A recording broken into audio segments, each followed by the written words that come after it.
ज्या प्रमाणात तुमचं नुकसान होत असेल त्या प्रमाणातच तुम्ही पोटाप्रती हल्ला केला पाहिजे. दुसरा महत्वाचा भाग म्हणजे आयडेंटिफिकेशन. तुमच्यावरती हल्ला होत असेल तर तुमचं जे नुकसान होत असेल तेवढ्या प्रमाणात तुम्ही आयडेंटिफाय केलं पाहिजे. या जर दोन सीमा आपण पार केल्या तर आम्ही आक्रमक होतो. आणि ज्यावेळेला आम्ही आक्रमक होतो त्यावेळेला त्याची झळ प्रत्येक सामान्य नागरिकाला पोहोचते. आणि म्हणून यावेळेची राजकीय नेतृत्वावरती ही फार मोठी जबाबदारी असते. ज्याला आम्ही कायद्याच्या भाषेत उलट तपासणीमध्ये असं म्हणतो की वेअर टू स्टॉप, कुठे थांबलं पाहिजे. उलट तपासणीमध्ये एक महत्वाचं तत्व असतं की साक्षीदाराची उलट तपासणी घेतली जाते, पण उलट तपासणीच्या मोहामध्ये काही वकील बांधव असे प्रश्न विचारतात की तो साक्षीदार ते उलट उत्तर आपल्या अंगावरती येते.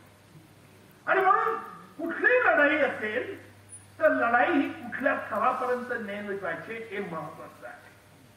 ज्या वेळेला राज्यसभेमध्ये ऑपरेशन सिंदूर हा विषय चर्चेला गेला, माझा पहिला दिवस राज्यसभेमधला होता आणि राज्यसभेमध्ये हा विषय जेव्हा चर्चेला गेला, विरोधी पक्ष होता, सत्तारूढ पक्षाकडनं होतं, सत्तारूढ पक्ष होता, दोन्हीकडून एकमेकावरती तुफान गोळाफेक चालू.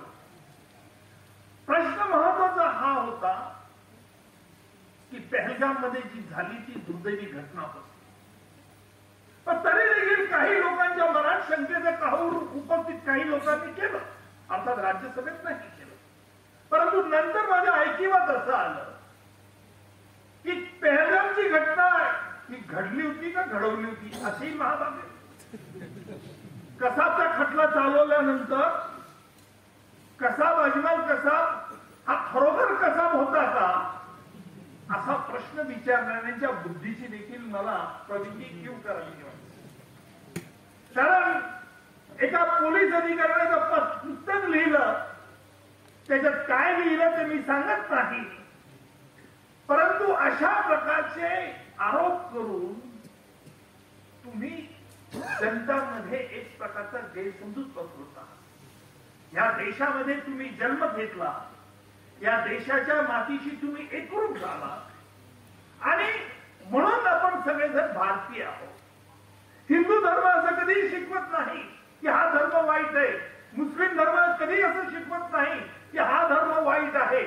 हे चांगलंपणा आणि वाईटपणा ही जी विषवृत्ती आहे ती काही लोकांनी पसरवलेली आहे आणि म्हणून त्यांच्यापासून आपण सावध राहिलं पाहिजे.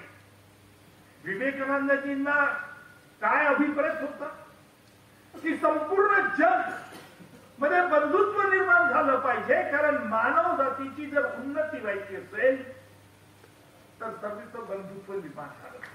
परंतु हा माणसांमधला एक मोठा दुर्गुण आहे, मी श्रेष्ठ का तू श्रेष्ठ, ही जी स्पर्धा मानवामध्ये काही काळापासून चालते आहे आणि जिला काही लोक खतपाणी घालत असतात, बळी पडत असतात, तेथे आपण सावध असलं पाहिजे.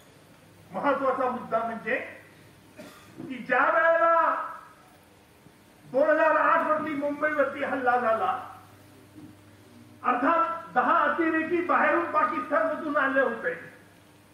हा खटला खुल्या न्यायालयात चालवण्याचा आम्ही निर्णय घेतला. प्रसार माध्यमांच्या प्रतिनिधींना उपस्थित ठेवलं, कारण बहुसंख्य शंका या प्रसार माध्यमांच्या लोकांना असतात आणि म्हणून त्यांना उपस्थित एवढ्या करता ठेवलं की जे काही घडतं आहे न्यायालयात त्याचं तुम्ही डेली रिपोर्टिंग घेऊ शकता. आणि म्हणून या प्रसंगी संपूर्ण जगाची खात्री झाली, पाकिस्तानने कधी याच्याबद्दल त्यानंतर ज्यावेळेला त्यांना बोलण्याचं त्यांनी नाव नोंदवलं, पहिल्यांदा स्वामीजी बोलले नाही. सर्वांच्या नजरा स्वामीजींकडे होत्या. एक गोरा गोमटा मनुष्य पुलगा, डोक्यावरती पिवळं पागोट, डोळ्यामध्ये विलक्षण छाप, तेज असा हा तरुण इथे येऊन काय सांगणार. आपण बघितलं असेल की पाश्चिमात्य देशामध्ये कुठल्याही व्याख्यानाला सुरुवात करताना लेडीज अँड जेंटलमन अशा पद्धतीने गेली. स्वामीजींनी पहिल्याच भाषणाची सुरुवात करताना जे वाक्य उद्गारले जे आज जगात अजरामर झाले आहेत की अमेरिकेतील माझ्या भगिनी आणि बंधूंनो, हा शब्द ज्या स्वरूपात त्यांनी बोलले त्याच्यात सगळ्या श्रोत्या वर्गाने सतत टाळ्यांचा कडकडाट